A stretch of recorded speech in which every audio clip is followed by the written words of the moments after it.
তিনি যাদের শরীরে বিষ ব্যথা নানা রকমের অসুবিধা হতো এদেরকে হিজামা করার পরামর্শ দিয়েছি, হিজামা করেছেন, তারা সুস্থ হয়েছেন। কয়েকদিন আগে আব্দুল্লাহ সাইফুল্লাহ ভাই হিজামা করিয়েছেন এবং তিনি বলেছেন যে তিনি অনেক ভালো ফিল করছেন, অনেক অসুস্থ থেকে আলহামদুলিল্লাহ। এবং আর অনেক মানুষ আমার জানাশোনা আছে আলহামদুলিল্লাহ। এমন আমাদের জিন্দা করা দরকার এবং এটা সুন্নাত হাদিস দ্বারা সুসাব্যস্ত হয়েছে, বহু হাদিসে বর্ণিত হয়েছে।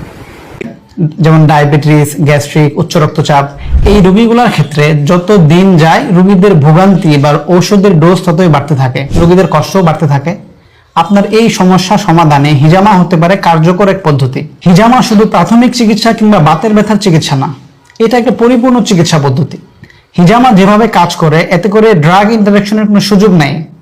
হিজামা ঔষধের কার্যকারিতাকে কমিয়ে দেয় না, অর্থাৎ ঔষধের সাথে হিজামার কোনো বিরোধ নেই, কারণ ঔষধ শরীরে ঢুকানো হয়। আমরা ইনজেকশন কিংবা ট্যাবলেট বড়ির মাধ্যমে ঔষধ শরীরে ঢুকাই, পক্ষান্তরে হিজামার মাধ্যমে শরীর থেকে বের করা হয়। প্রশ্ন হলো কি বের করা হয়? হিজামার মেকানিজমের বর্ণনায়, অর্থাৎ হিজামা কিভাবে কাজ করে এইটার ব্যাখ্যায় প্রচুর সায়েন্টিফিক রিসার্চ এবং থিওরি প্রচলিত আছে। তার মধ্যে অত্যন্ত গুরুত্বপূর্ণ একটা থিওরি হলো তাইবা থিওরি। এই তাইবা থিওরির ব্যাখ্যা হলো শরীর থেকে রোগ সৃষ্টিকারী উপাদান সমূহকে হিজামার মাধ্যমে শরীর থেকে বের করে নেওয়া।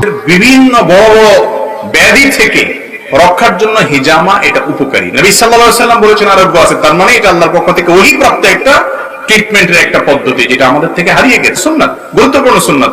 এবং সহিহ মুসলিম হাদিসে নবী করিম সাল্লাল্লাহু আলাইহি ওয়াসাল্লাম হিজামা সম্পর্কে বলেছেন, তোমরা যত পদ্ধতিতে ট্রিটমেন্ট গ্রহণ করে থাকো এর মধ্যে থেকে হিজামা একটা উত্তম পদ্ধতির চিকিৎসা।